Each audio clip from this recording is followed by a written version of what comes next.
Welcome back in, everybody, to Birds 365. Training camp week is officially here. Joined now by Jeff Kerr from CBS Sports, one of the best in the business. Joins us every Monday. Jeff, how was your vacation, man? Good to have you back on Birds 365. Did a lot of walking the beach, did a lot of sitting on the beach, went to a lot of water parks, did a lot of golf. So, yeah, I did a lot for someone who went on vacation. Nice, Jeff. Good for you. Rested and ready to go, I assume, Jeff Kerr. Are you ready to handle these takes of why I insult an all-pro linebacker like Devin White? Why do I do that, Jeff? Why do I do that? You know what, John? I think it's ingrained now because doing the Phillies all year, every time this team loses 2 in a row, the manager should be fired. And, this offense isn't good. And, you can put any stat up in these people's faces and they just dismiss them. It's people believe what they want to believe, and if they want to believe Devin White's they want to believe Devin White's an all-pro linebacker. Go for it. But Ben Van Sumeren has just as much of an opportunity to start on this team as Devin White does. Yeah. Whoa. Yeah. Wow. Get on Jeff. Thanks for taking That is a bold one there, Jeff Kerr. But can I just say, no, I agree with Jeff. But it's a shot in the dark. But I'm like, hey, give Ben a shot. But I mentioned that last week on the show.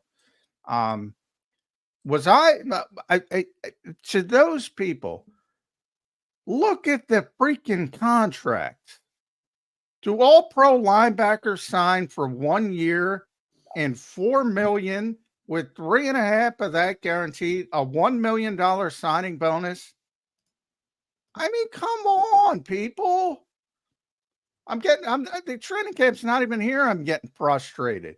And by the way, Devin White seems like a good dude. He's talking about Todd Bowles and how he was a father figure, how he respected himself, how he needed a change of scenery. I hope it works out for him. But you got to be realistic. These are not good signs.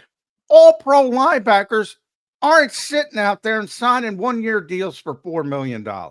You know what bothers me about the whole they criticize the Bucs for how they handled Devin White? I'm like, the Bucs they're a well-run organization in this league. They're very respected. Jason Light, it wasn't just Tom Brady why this team elevated themselves. He definitely helped, but someone had to get him there.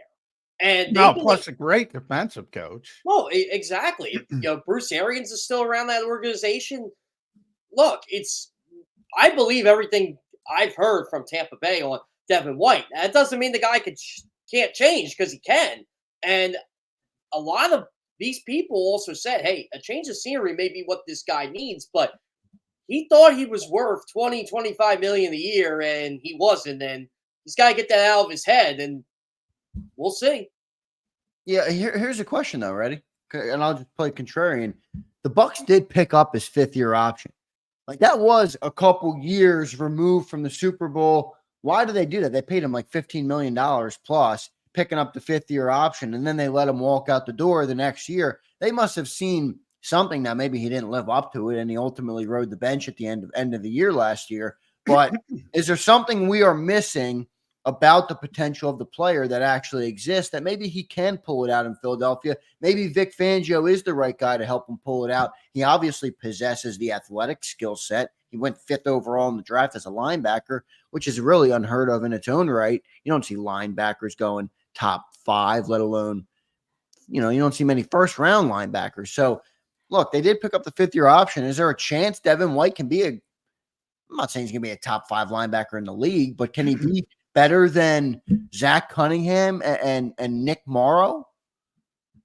That's a very low bar there, Xander. Well, that's our bar, though, Jeff. That is our bar right now. It is the bar, but it's a low one. And look, it's a low bar, but that's all I'm trying to be, Jeff. I'm trying to be better than we were last year at that position. I think Devin White can at least be that. I'm not saying Devin White isn't going to be good here. I'm just saying that I think we got to temper our expectations on the guy. Yeah, I'm playing the odds. That's what I'm doing. Yeah, anything can happen. No, I mean, no one's going to question the guy's athleticism. I don't know how you go away and change scenery and all of a sudden instincts show up. I don't know how that works. I mean, if he was in a poor organization with a poor defense and a poor defensive coordinator, and that's why I bring up, I was surprised, to be honest, how Devin spoke about Todd Bowles. I assumed there would be some negative feelings. It was the exact opposite. Again, calling him a father figure, saying he still checks in on him, still worried about him. I mean, I don't. He's a great athlete. He was always a great athlete. That'll erode as you get a little bit older, but he's still a great athlete. Certainly better athlete Yeah, than Zach Cunningham and Nick Michael Morrow. Vick was a great athlete Yeah.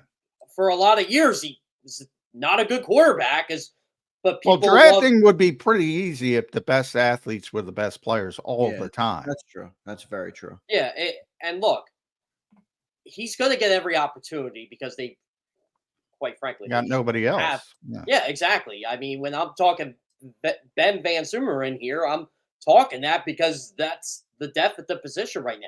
We know nothing about Nakobe Dean. We know nothing about Devin White, how he's going to turn out. Zach Bond, they're putting at linebacker. Look, who else? Sean Bradley, Ben Van Zoomer. Is that our option? Sean's not even back. So right Yeah. now it's Oren Burks. Throw him in Yeah, there. Oren Burks. Yeah. So it's probably going to be Devin White and Nakobe Dean as the starters. Then you have Zach Bond and Oren Burks, and then you have the two young guys, Ben and Jeremiah Trotter. In long term, next year, you probably if you're talking about only linebackers on the team right now, you're crossing your fingers about Trotter and Ben. Really? Yeah, it's a very. I feel like we've been discussing this every year except one for about the last 22 years.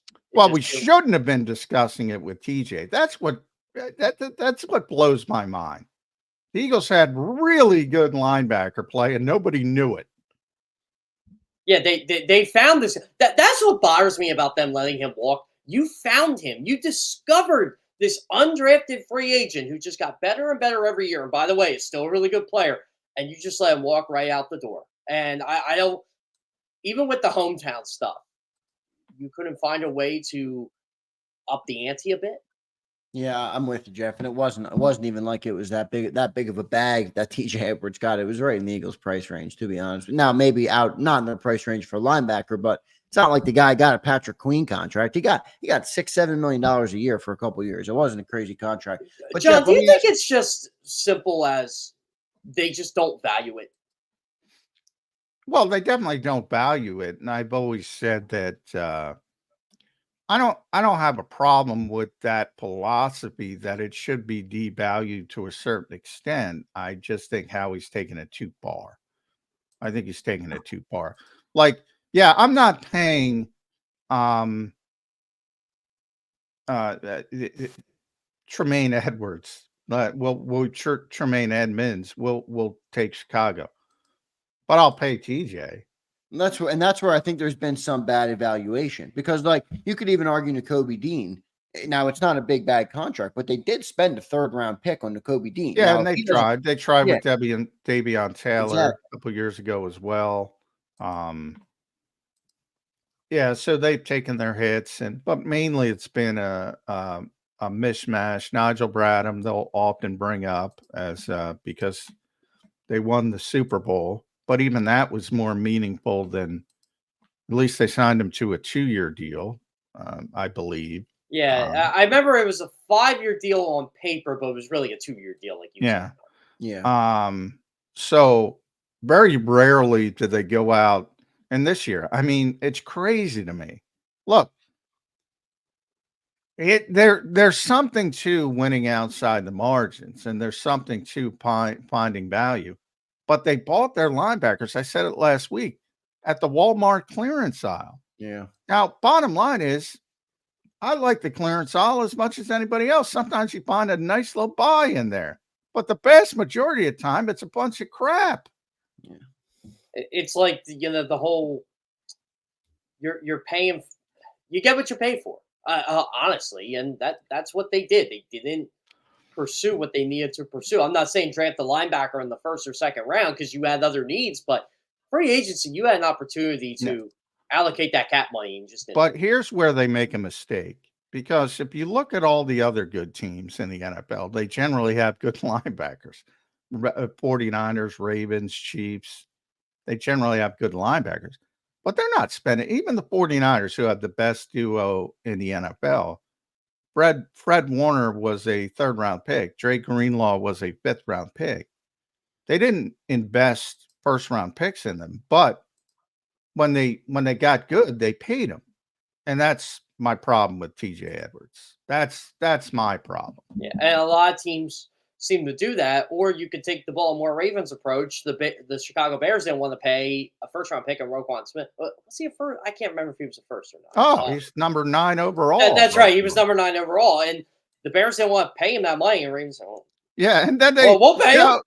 The ironic thing about that is they didn't want to pay Roquan, who's one of the best linebackers in football, and then they spent $100 million on off-ball linebackers, Yeah. Edmonds and TJ. It made no sense when they decided to do that. And I have to correct myself. Roquan was the number 8 overall pick. 8 overall pick out of Georgia in 2018. Butkus Award winner like Nakobe. He's worked out a little bit better. And you talk about top 10 picks at linebacker. Roquan's a 4-time All-Pro, deservedly. And first class on and off the field, by the way. I've had opportunities to interview him plenty of times going down to Baltimore, and he'll answer any question you throw at him. Jeff, let me ask you about Nakobe Dean. Where are you on Nakobe? I mean, look, I know Devin White is what he is. We've seen enough of Devin White to, make evidently evaluation to some extent. Well, no, I mean in his NFL career. Nakobe Dean, we've seen 5 games. We haven't seen much play from Nakobe Dean. He was a 3rd-round draft pick. Jeff, where are you on Nakobe Dean coming into the year? I guess I'll go by with what. It's funny.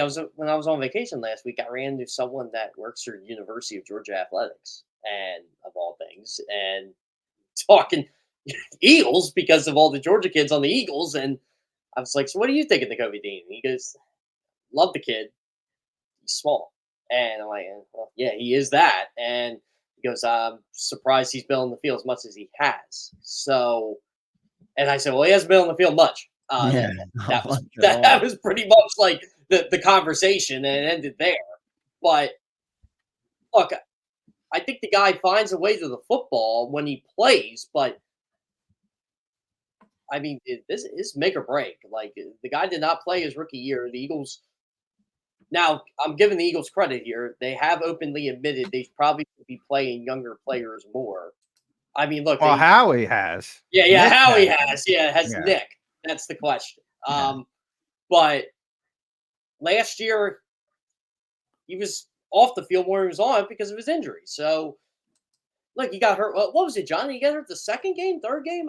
Well, he got hurt twice, both foot injuries, different foot injuries. They weren't the same injury.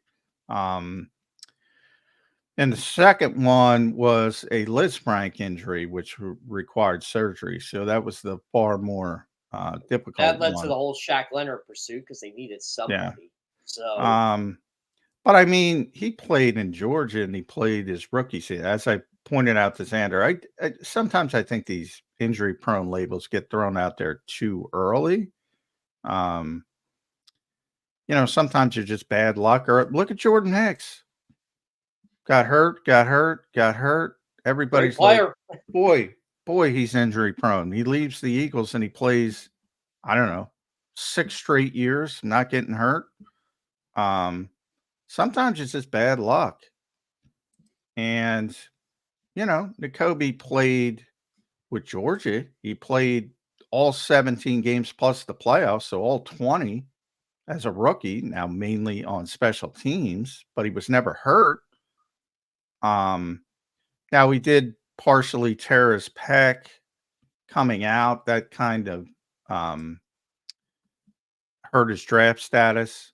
And then he had last season, which was virtually a washout. My concern with Nakobe is, so I'm not going to go down the injury-prone route just yet. I think everybody looks at him and said he is small. I don't, I've been saying that for years, and people would push back, and I'm like, well, I see the guy pretty often. He's small for a linebacker. When you stand next to him, John, it's very noticeable. Well, that's a bad thing for me. But anyway, they list him at 230, 230. I mean, there's no way. And he's under 6 foot. Yeah, it's a concern. But my biggest concern when he was out there for the 4 games that he did start, he wasn't that good. That's my bigger concern. And does that get better? And these Georgia will expand it out, I guess, Jeff, to the other Georgia guys. Because Jordan Davis, you mentioned the Georgia guys, Jalen Carter, they got to get better conditioning. Nolan Smith has got to play and do something. That's one of my breakout candidates this year. I had to do that for CBS Sports today, and I mentioned Nolan Smith. He was one of those guys. We mentioned the Howie Roseman thing. Howie Roseman, he should have played. I watched that wild card game about 10, 11 days ago. I just wanted to watch some games last year. Wanted to see some of the younger guys, and I forgot how well Nolan Smith actually played in that game. The team did not play well, but Nolan Smith did. Yeah, how we mentioned that. I was playing a little off-ball linebacker too because of their desperation at the time. But obviously, long term, it's about edge rusher. I don't know. We'll see. But I do think Bryce Huff is going to be a big deal. I'm very confident in Bryce Huff. I'm confident Josh Sweat's going to have a strong finish to the year because the numbers tell me last year was the outlier. He played too much last year, Jeff. And that's where I'm worried. You lose Hassan Reddick. Brandon Graham's coming back, but he's 34 or 35 years old.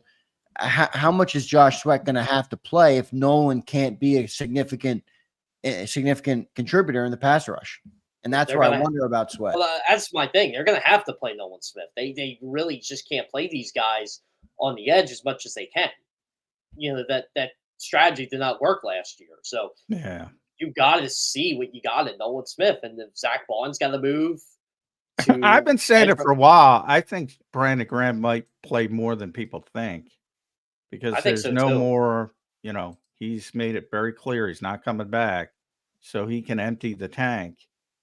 And he still plays at a high level. I think the Eagles were very cognizant of getting him to 15 years because he wanted to get to 15 years. They had him on a pitch count. They don't need the pitch count anymore. This is it.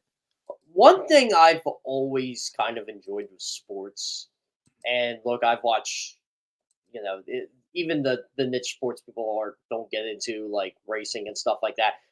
A lot of these guys, when they announce it's going to be their last year, they usually turn their game up a notch because they know it's going to be their last year. And it's like you said, John, they don't care if the tank's empty. They're going. Like, would you be shocked at all Brandon Graham at 7-8 sacks this year? No, he's very effective. But yeah, I'd be shocked because he's not a finisher. That's the one thing about Brandon. I think if Brandon was a finisher, he'd be in the Hall of Fame. He'd be on the way to the Hall of Fame. He's that good. But the reality is, because he's never been a big sack guy, that people don't look at him that way. I know I brought it up a couple weeks ago on the show, Jeff. If you got some time, take a look at his PFF grades over the year. It's freaking crazy. Oh yeah. I remember when this is before he was picked to an all-pro team or picked to this and picked to that. This is actually for the Super Bowl run. I remember PFF ranked Brandon Graham like second best defensive end in the NFL, and everybody started flipping out. They're like, "Oh, how can you do that? He was a sack player. He doesn't do this." I'm like, "But his pressure rates are off the charts. His pressure percentage is off the charts." And yeah, he's going to be that guy. Like, he's not going to the Hall of Fame, but a lot of people are going to say that was a damn good football player for a lot well, of the years. Coaches know it. I always joked when coaches' conference calls were mandated, and they were talking about the Eagles' defense. All they talked about was blocking Fletcher and Brandon. That's it. was 91 and 55, 91 and 55. Here's the number since 2012. I'll do it again for you, Jeff. Number 2 of 92, the season you were talking about. 19th of 88, so he's top 20. 6th of 99, top 10. 10 of 108, top 10. Number 2 again of 111. Maybe you were talking about that year. That was 2016. Yeah, that was that was the year I was talking about. Yep. 5 of 108 in 2017, the Super Bowl season. 2018, 7 of 104. 2019, 15 of 104. 2020, 10 of 110. 2021, he got hurt. That was the Achilles year. 2022, coming off the Achilles, number 5 of 119. And then in 2023, last season, 15 of 112. Yet I can't convince people that this guy is freaking unbelievable and has been unbelievable. And they all want to think Devin White is some kind of phenomenal player. It drives me insane. You know how long Brandon Graham's been around?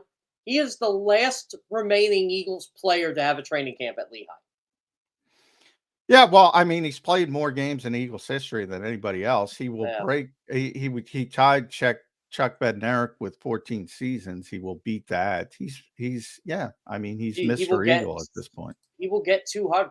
I gotta look up who has played with one team the longest and not played with anybody else in NFL history. There's obviously been, some candidates in there, but Graham's got to be up there.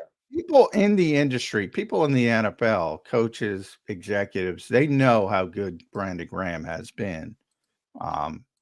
He is unbelievably underrated when it comes to fans, even media. And it all boils down to sack numbers. That's what it is. Because he's not a finisher, which, I've always admitted. He's got short arms. He's short himself. And that's a trait, and that's a valuable trait. I'm not saying it isn't, but this is a really, really good player. I remember I just remember one of my stories with Brandon Graham last year from the locker room. It was after a practice one time. It was the week he was going to, I think it was either tie or passing the mark for most games played. It was tied. And we started talking back. I don't know how it came up, but it was after the interview was over. We were just talking about, the days when he wore 54 and days at Lehigh. And he noticed I was wearing my Penn State hat. And he goes, I ever tell you the story about how Joe came to my house and recruited me? And I'm like, I heard you turned them down. I said, but he said, oh, no. He said, I committed there. And I'm like, wait, what? I didn't know this. And he said, go look it up. And I looked it up on my phone, and he did on his Rivals page. He did, and he was telling me the story of why he didn't, and a lot of that to do with his parents. But it was one of those stories and then I realized, I'm like, wait a minute, you and I are the same age. I always forget that. We graduated high school in 06, and we graduated college in 10, and it was just one of those Brandon Graham's got a ton of football stories if you ever want to just kind of talk ball with him. And it's just amazing how long he's been around. Yeah, and then that's part of the leadership. He sets the temperature for the organization. I think he's going to be more relevant than people think in his last season. And John, do you think he said he's going to stick around, but do you think he coaches? You think he'll take the Kelsey role like what Kelsey's doing right now? I think it'll be bigger than that. He's an ambassador for this friend. Hey, forget on the field for a second. Even this weekend, I was down at my girlfriend's place in Ocean City, and they have that big night in Venice or whatever it's called, and boats go by. Yeah, he was the first there. boat is Brandon Graham with the Eagles logo, and he's just up there chanting. He must have chanted EAGLES Eagles 1,000 times that night. Every house he went by gives him an Eagles chant, and he does every single one. He's just an ambassador for the organization. So after his career, I think he'll be a big role for the team, whatever that is, whether it's a coach, a player, an ambassador, whatever it is. I mean, I know why they brought him back. It's more than just about the football, to be honest with you guys. This is how much he's just liked by people around the NFL. It's last year, John, remember after they beat the Cowboys, he's wearing the Cowboys hat with the, what's the stop sign around it. And no one notices it till he leaves. And he's like pointing it out, like, did anybody like just not see this? And he smiles, just takes pictures. And you were with me, John, when he did that. He's like, "Oh, take a picture." Yeah, I of that." mean, I talk about it all the time. He's an unbelievable guy. One Cowboys fans earlier weren't even mad at it. That was the best part. They're like, "Oh, it's Brandon Graham. That guy's always happy." earlier when he was, and I forget the year, it's probably one of his free agency years, he thought he was leaving. Was that Um, 13?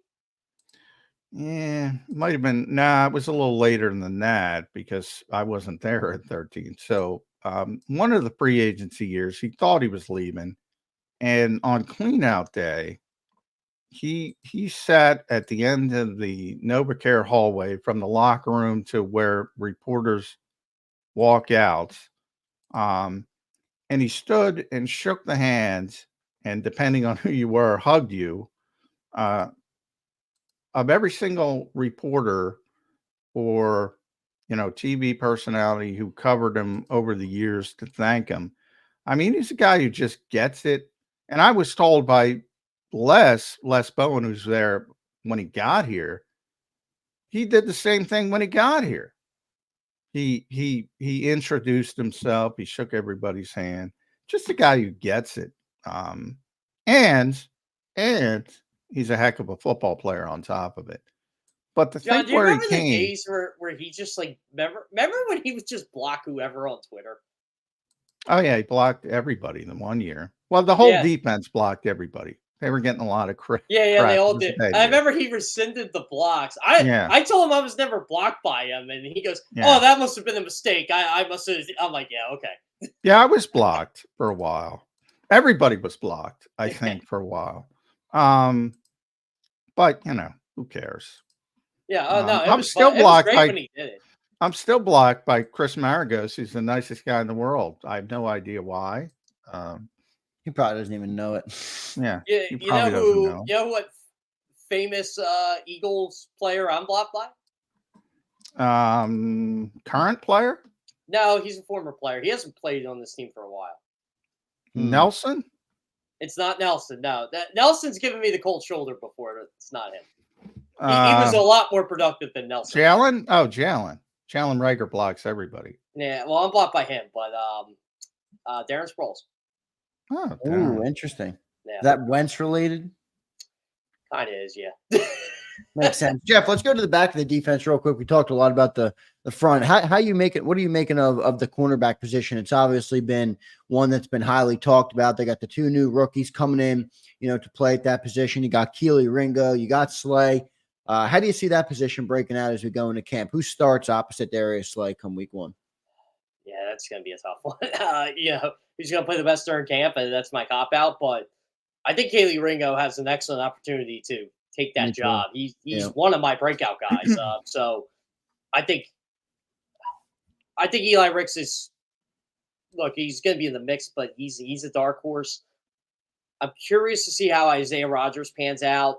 I think Quinyon Mitchell may get an opportunity, but I think the best scenario for them right now is Keely Ringo because I don't know if James Bradbury is going to be on this team or not. I'm going to assume not because this game of chicken's getting old quick.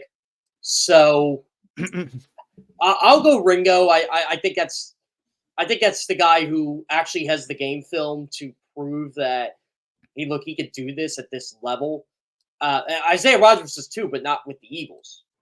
And I know it's a different defensive coordinator, but it's kind of the same scheme, the same philosophy. It just seems like Ringo he has a good head on his shoulders, and I feel like if he gets that opportunity, he's going to seize it. I'm on the Quinyon train because that's who they want to start. So why not get it over with? Why not be like Kansas City a couple years ago? And not to say there's not going to be some issues and some hiccups, but if you do it early, maybe he's up to speed by the second half of the season, and you really got something. That's the way I'd go about it. Yeah, if you think he's that impactful of a player, then yeah, I would agree with you, John. I think that's the guy they go with. I think Ringo's on this team no matter what. Oh yeah, Yeah. He's Fourth round pick. So, John, here's my question for you: who doesn't make the cut outside James Bradbury? That's a good question. Boy, they have tough numbers game. You know, Josh Jobe, I think they want to keep because he's probably their teamer. best special teams player. Eli's going to have a difficult time from a number standpoint. Boy, they have so many corners. I think, but those are the two known corners that have like Tyler Hall. I don't know if people know who Tyler is yet, but He might win that slot job. I mean, he might win it, and he also might not be on the 53. I mean, they have so many. The guys are going to be there are Slay, Mitchell, DeJean, and Ringo. Those are. Am I missing somebody? Those are the 400% guys. Even Avante, I put him at like 90+%. But I mean, there's a path for Avante Maddox not to be on this team. If Cooper because DeJean, there's so much depth. I think Cooper's going to be a slot quarterback. I think that's who they. Well, want. that's what I mean. And if he's the starter, now then I think Avante's still here because he's going to be the backup safety as well. That's where I think Avante is going to get in. If they don't go heavy at safety, which they'll probably go 3, I don't see them moving on from Avante. Yeah, and that's why I said, but I can't go 100%. The only ones I can go 100% are Slay, the rookies, Mitchell and DeJean, and Ringo. Those are 100%ers. Rogers is 100% making the team. He's the guy who missed. He's going to make the team. He's 100%. Those are the 100%ers. Everybody else, Avante, and you can do the numbers. Avante's number 6 at that point. He's 90+%. And you're probably going to be able to keep 7 because you're going to go heavy at corner, light at safety, as Xander said. Then it becomes Josh Jobe versus Eli Ricks versus Tyler Hall if you want another slot, et cetera, et cetera, et cetera. We don't even talk about poor Zach McPherson anymore. He's got no shot. He went from potentially starting in the slot to getting injured, and goodbye. Yeah, tough industry. The other thing I'm thinking about too with the young corners in this room is, I know we say it's all going to be Vic Fangio and Howie doesn't have a say, but I wonder if they learned something from Nolan Smith. Like, we're coming into year 2 of Nolan Smith and we have no clue because Howie said it. I wish he played a little bit more. I wonder if they're feeling like we got to get these young guys out there, rip that Band-Aid off, get them some reps, and then they're going to be better positioned to play. How do you sell that to Nick Sirianni? He's got to win games. But he's the boss. That's how you sell it. He's not the boss. I know, but in a way, he can make that decision, John. Don't agree with that? By the way, John, when I was on vacation last week, why didn't he make it last year? Yeah. If he could make it, why didn't he make it last year? Because Nolan stunk. Did he stink, or was he an edge rusher that was a rookie? Yeah, that. So, but the point is, people want to see these players until they see these players. The coaches are trying to win games. That's one of my concerns. And I'll bring up Bradbury. As long as he's here, you can't say, if you're going to give Vic Fangio access to James Bradbury, I think it's a stinking mistake from the standpoint of, as Diana Rossini said, Vic's going to do what Vic wants to do. And I guarantee you, if James Bradbury shows up and they put him out there, he's better than these young guys, at least as certainly in Vic's mind, because he knows how to play. He's one of the savviest cornerbacks in the NFL. He's a good dude. Well, he's a great dude. But beyond that, I'm talking about Vic Fangio. This is one of those things where I push back on Howie kicking this can down the road. Ultimately, you can moneyball it at the end and say, well, I'm not going to give him the opportunity to play him, but you cut him. Obviously, they want to trade him. So he can handle it from that method. But if you have him in camp and Vic's taking reps away from young players because he likes James Bradbury, I don't think it's helpful. Which is why I think any of those young guys. Why I think Howie should have moved on. By the way, John, that's what irked me on vacation when Diana came out with her Eagles stuff, because there was some important stuff on there. But how many times do we got to be told that it was Nick Sirianni's offense last year, including from Nick? 100 times. I've People believe reported what they want to believe, even and when it's thrown at them in their face. and you know, whoever you like. You don't have to like me. Most people don't. Jeff Kerr, you know, whoever. Zach Berman, we had on the show last week. Ask anybody. It's freaking Nick's freaking offense. It was Nick's offense when Shane was here. It's Nick's offense when Brian Johnson was here. And And if it's Nick not had Nick's his offense druthers, now. no, he'd like it to be his offense now. But he's politically savvy enough to realize that was not an option. That's But why where he said that. Diana, since you brought up Diana, Diana, hey, does a great job, phenomenal job. One of the best. Yeah. But she said Howie hired the coordinators.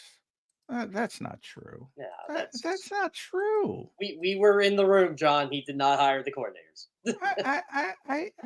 I don't know what to say at this point. I don't know. His reputation is, and sometimes I think Howie likes it because he's in people's heads. Boy, they got him doing everything, manipulating everything. Do you think I that's don't how they want it to be presented?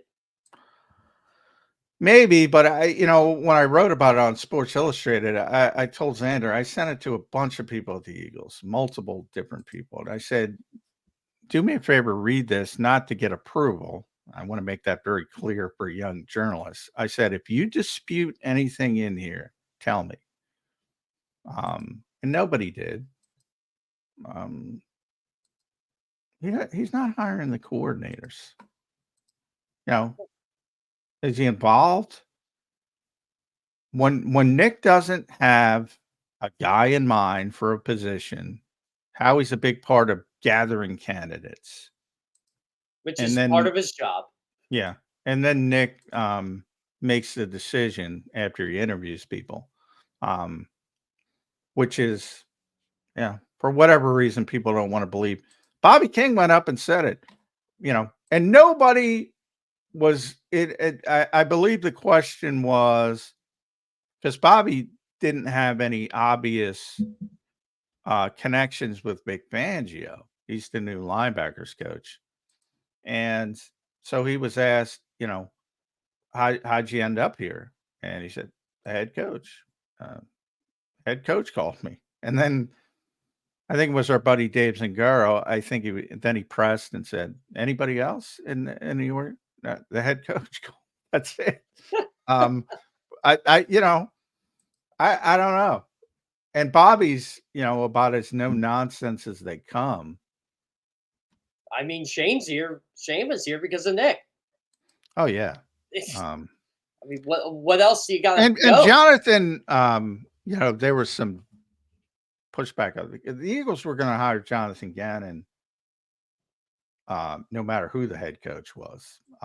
But from that standpoint, it's not like Nick wasn't on board with that because those two would work together in Indianapolis. It just happened to be Jonathan Gannon is very close to Josh McDaniels. There was some thought that they would hire Josh McDaniels, which luckily they did not. And he would have been the defensive coordinator under Josh McDaniels as well. And when they shipped it to Nick Sirianni, it wasn't like you have to hire Jonathan Gannon. He was probably closer to Nick than he was to Josh McDaniels. So it just happened to work out that way. But anyway, yeah.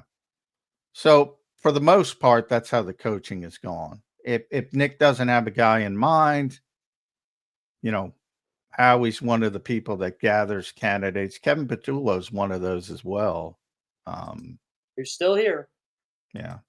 And the more stuff is interesting because obviously Nick didn't want to give up his offense, but he had to. But he recognized that. He didn't put Jeffrey Lurie in a position to force him to do that, which I think was the best way out of it from his perspective. It was the anti-Doug approach, but Doug had more leverage in, hey, I won you a Super Bowl. Yeah. Well, yeah. Evidently, he didn't have more leverage. Yeah. And it's funny how Doug's perceived in Jacksonville because they had a collapse last year. compared to how Nick's perceived here by fans, by media. In Jacksonville, they're like, well, Doug didn't really have a good team last year, and they came back and bit him. And they're more worried about the quarterback being what they think the quarterback's going to be than what he actually is. That's how Doug's going to be determined in Jacksonville. Yeah. Yeah, he's on the clock, no doubt about it. And he knows it. Yeah.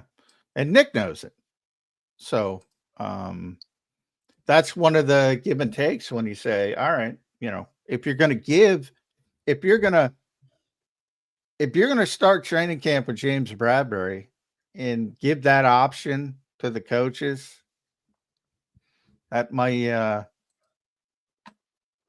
create a scuttlebutt and everything, John, or maybe if the Eagles go to the playoffs and lose their first game, is Nick out? Yeah. Well, yes. First game, yes. Yeah, first game. If Yeah. they win one and then lose one, don't matter around. Then it Depends how becomes it more. looks. Then it becomes more contextual. Yeah. How does it look? Did they get blown out? But yeah, one and done blowout like last year. Absolutely, 100%. One and done in a close game. Probably 60-40. He's gone, I would say. I would not want to be in his shoes this year. Let's just put it that way. Yeah, it's a tough sled. Jeff, training camp is here, buddy, this week, man. They're reporting tomorrow, on the practice field Wednesday, Thursday, walk through Friday, back out there for Saturday practice. What are you watching? What's the number one or number two top things you're looking at as you enter camp this year? We just talked about a lot of them. What are the two that are sticking out? Yeah. What are the two that are sticking out the most to you, though, as we enter camp? I mean, the secondary battles, I'm going to be entrenched in that all of camp. Just the outside corner, the slot corner, the rookies, Mitchell, DeJean, who's going to be that kind of breakout player? There always is one. Who's going to be the Paul Turner of this year's training camp? It's going to be one. It's going to be one of the lengthy receivers. That's what it happens. It's going to be Jacob Harris or Shaq Davis, somebody like that. What about Johnny Wilson? Johnny. I forgot about Johnny. It's probably going to be Johnny because he's a rookie. Yeah, there's another name though. We know him by John McMullen, and it's not Johnny Wilson. No. Yeah, I'm sure one of us will screw that up at some point in camp this year. Well, no, that's Ed's job. That is Ed's job, and Ed, if you're listening, Johnny Walker Blue, having a Biden senior moment, which we all have occasionally. Does Ed have the edit button on Twitter? Because if he does, that'd be even funnier. Yeah, I don't think so. I refuse to pay for Twitter, so they took my blue thing away. Whatever. No blue check mark is the new blue check mark. Yeah, that's what I had that up for many years, but I gave it up. But yeah, they took it away from me, Jeff. I was sitting in the NovaCare Complex auditorium. Johnny Mac for $8. Bigger reach for $8 might be worth the investment. I refuse to. Johnny Mac. This is how it works in my world. I said I am not getting it unless a certain company pays for it. And I make a profit now. So. Yeah, well, I have no problem with, but I'm not. Jacob will have to pick up Johnny Mac's Twitter premium tab as we enter the season here, so Johnny Mac can get the highly coveted blue check. I'll be like, Johnny Mac sold himself out. Well, it used to be highly coveted. It's not highly coveted anymore. I had it before.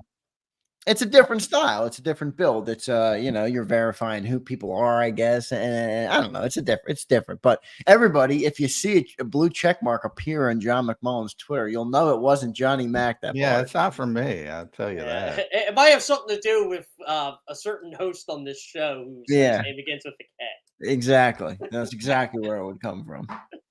Yeah. So well, I don't know why I went down that route, but the receivers are interesting because I think we'll end it there with you. We keep you long, but that's because we like talking to you, Jeff.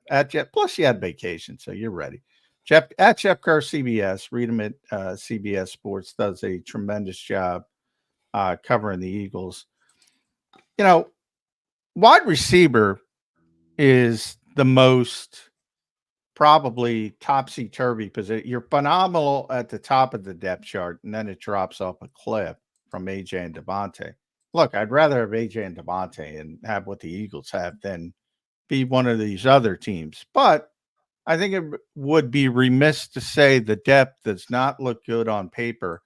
And one of the problems I have, Jeff, is how he's kind of pigeonholed himself a little bit for the 53 because they don't want to cut draft picks. And that means you got to keep Anaya Smith and Johnny Wilson on the roster. And all of a sudden, you're going to keep 6 players at one of your worst positions for 2 day 3 picks.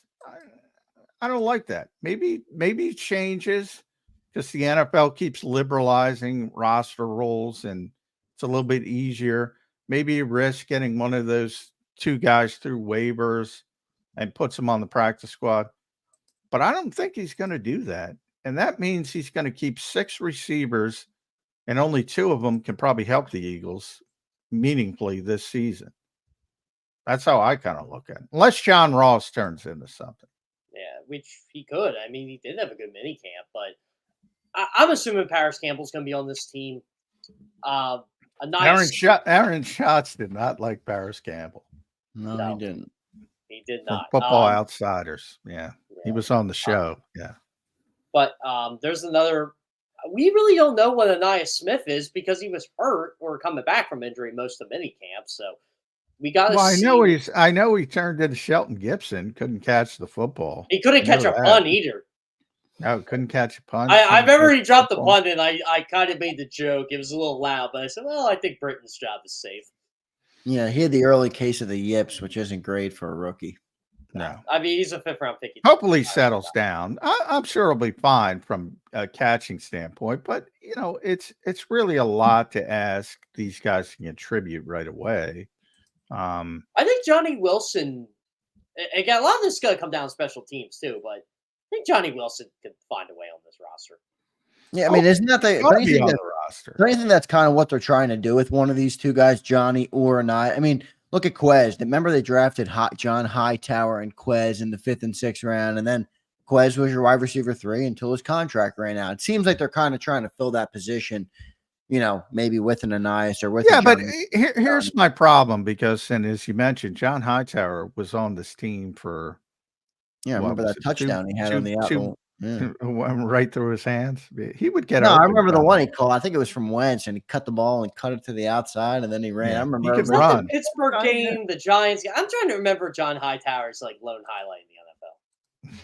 I think it was the one I'm talking about where I forget. No, I know it's what you're. I just remember who. I remember the play went right through his hands, just right through his hands in the end zone. Was that Washington? I forget the game. Is that Washington?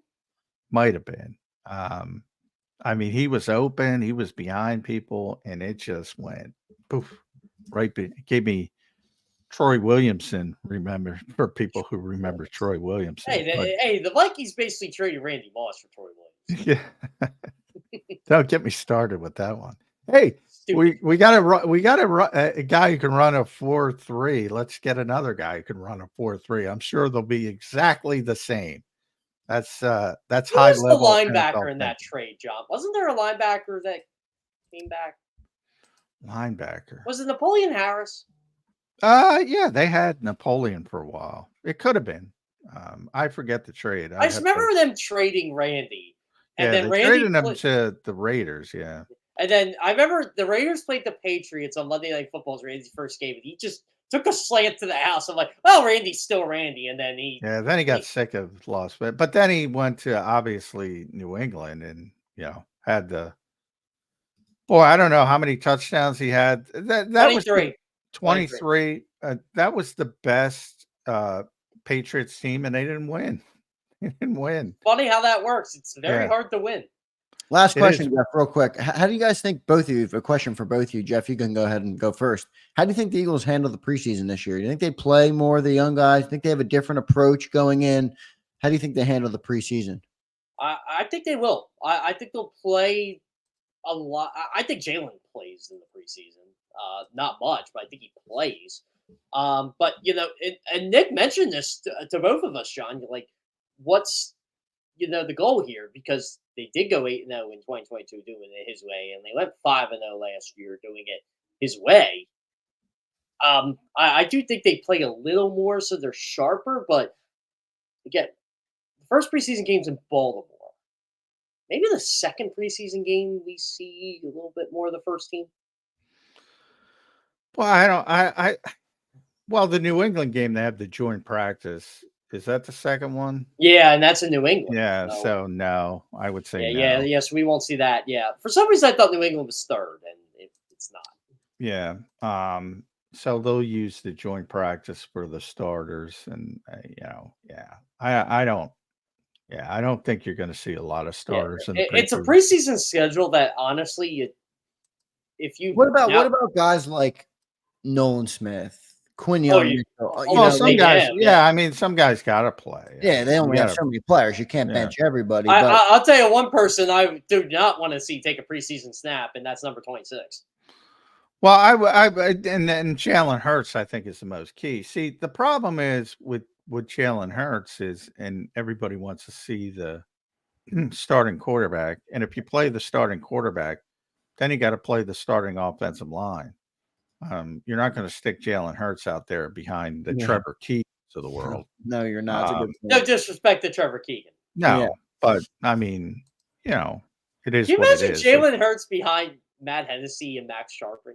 Yeah, no, he's not going to be. So, I mean, I Same think with go people for Saquon too. They're not going to put him out there with a bum offensive line. yeah, they're not going to put him out offensive line. there. I mean, last thing Saquon needs, Saquon shouldn't touch the ball till the regular season. I mean, the clock, and I'm exaggerating. Obviously, he's going to practice, but Yeah, one of my favorite preseason moments, and I know a lot of Eagles fans like to put this on Twitter a lot.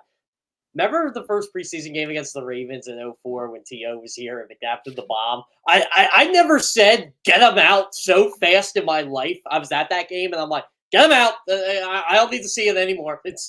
I got what I needed. Well, I say that you don't need to see anybody in preseason football. Preseason football should be banned from the schedule and calendar, and it should go away. And people should just do joint practices.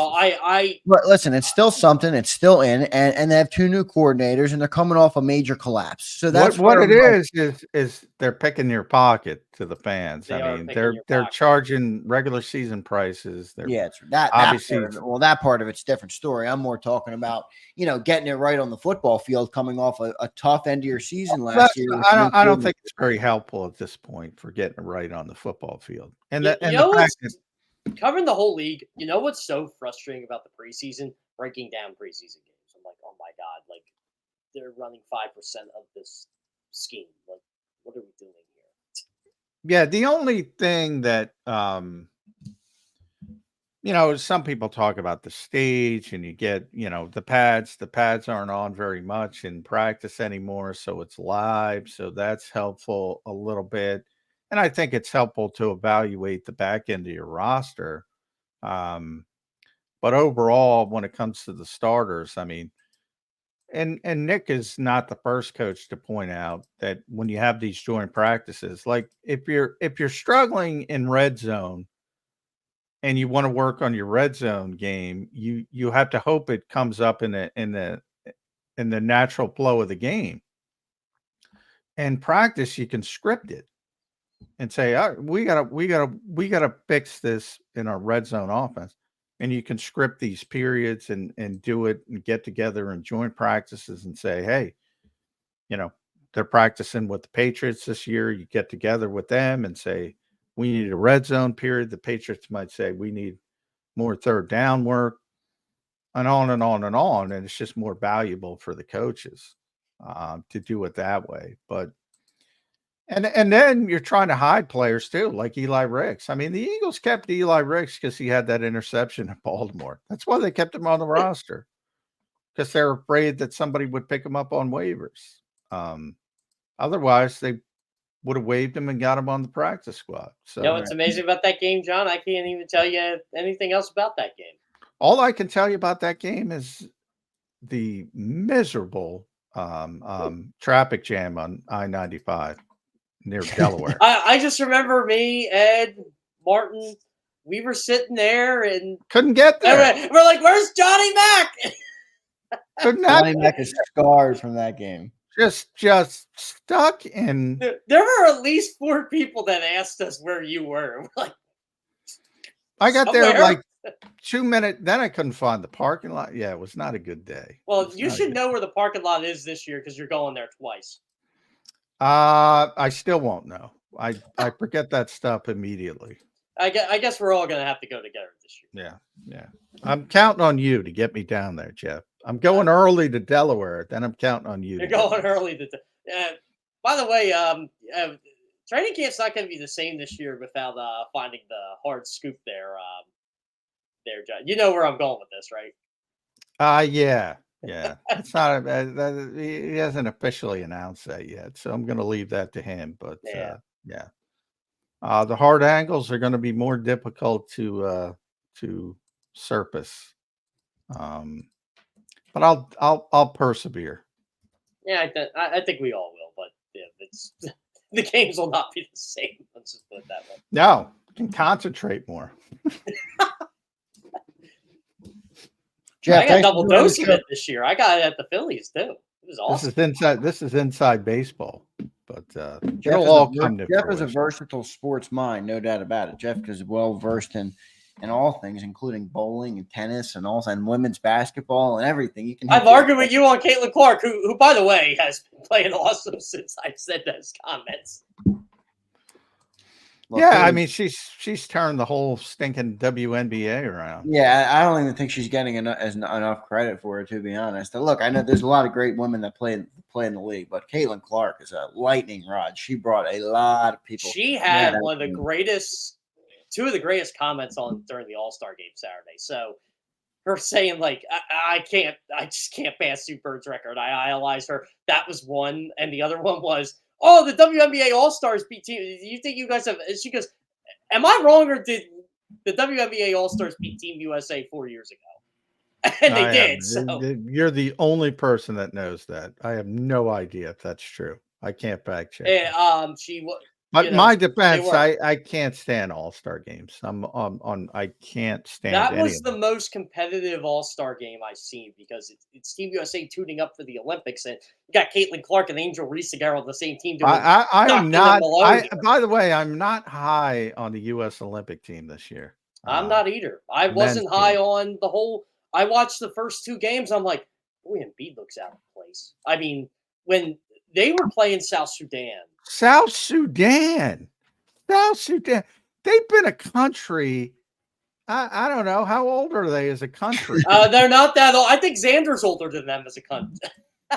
Oh, by far. I think, I mean, that is a bad sign. 2011 South Sudan. Yeah.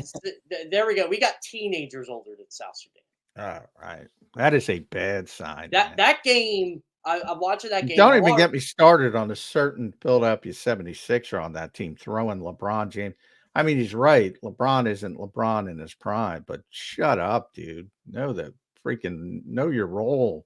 Wait, name him, Johnny. I didn't see that. Who was it? Embiid? That was Joel Embiid. Yeah. Oh God, I gotta go look that story up. And then it was funny because when South Sudan took the lead on Saturday, I'm like, all right, there's one play I'm doing right now. Everybody goes, who gets the ball last? I'm like, no, LeBron James gets the ball, drives down the lane, and we'll see what happens. And he won the game.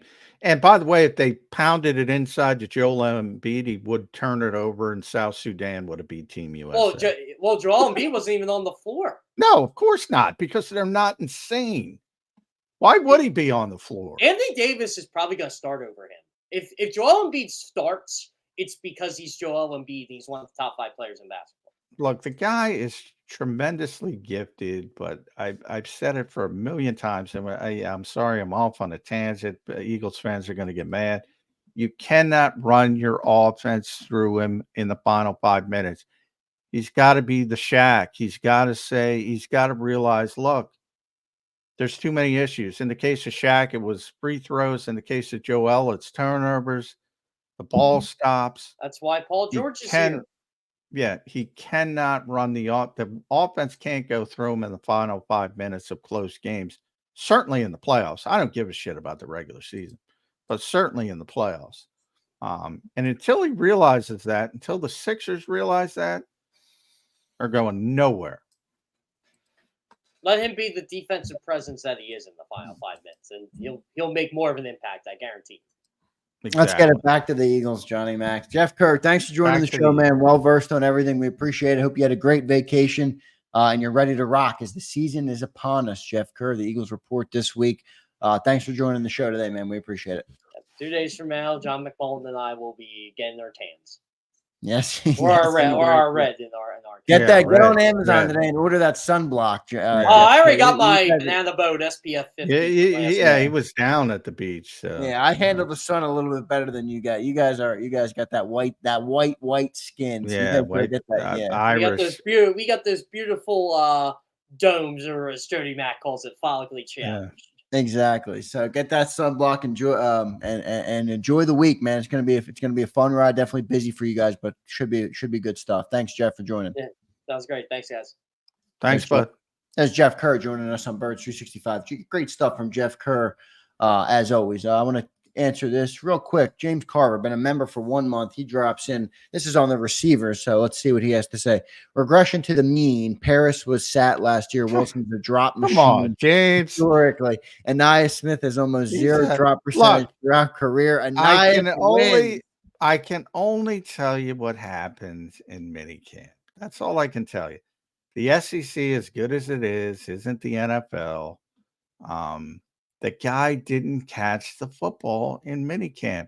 He dropped punts. He dropped 3 different punts. He was clearly nervous. You know, he was working his way back in. He was clearly excited. It was clearly hyped up. I assume it's not going to be that bad because it can't be that bad. But it was that bad in minicamp. That's it. That's all I'm saying. And hopefully it was just he was excited. Remember, they held him back because they found the stress fracture. And then he finally got a chance to get on the field. And he dropped everything. Hopefully, it'll correct itself in training camp. But it happened. And my belief is not to lie to people. It happened. That's all I can tell you. There you go, James Carver. Johnny Mack is not going to bullshit you, and he did not see. He saw a lot of drops in spring camp or in summer camp. So we'll see how it all looks this week as they report to training camp. I want to thank everybody for being here. Got a good crowd today. We appreciate you all being here. Make sure you guys drop a like on the show. I want to read really quickly the schedule for the week. So the Birds report tomorrow. They report tomorrow. There's nothing. They might do some on-field stuff, but there's nothing open to the media, so you won't see much of it if they do anything. And then Wednesday, practice 10 a.m. Thursday, practice 10 a.m. Friday, they have a walkthrough. And then Saturday, they are practicing at 10 a.m. again. They move everything up because they want to beat that sun. It's very hot right now, obviously going to, late July, going into August. So, moving everything up. So I will let you guys know on the Birds 365 schedule for those days. For Wednesday and Thursday, and then we'll let you guys know that tomorrow. Let's get to our commercial break. Johnny Mack and I, we got about 30 minutes left to go on the show today. We'll continue to dive into the upcoming camp, storylines, position battles, and more on Birds 365. Stay tuned, everybody. If you missed any of today's show on the JAKIB Media channel, listen to the podcast on your way home. Available on YouTube, Apple, and Spotify.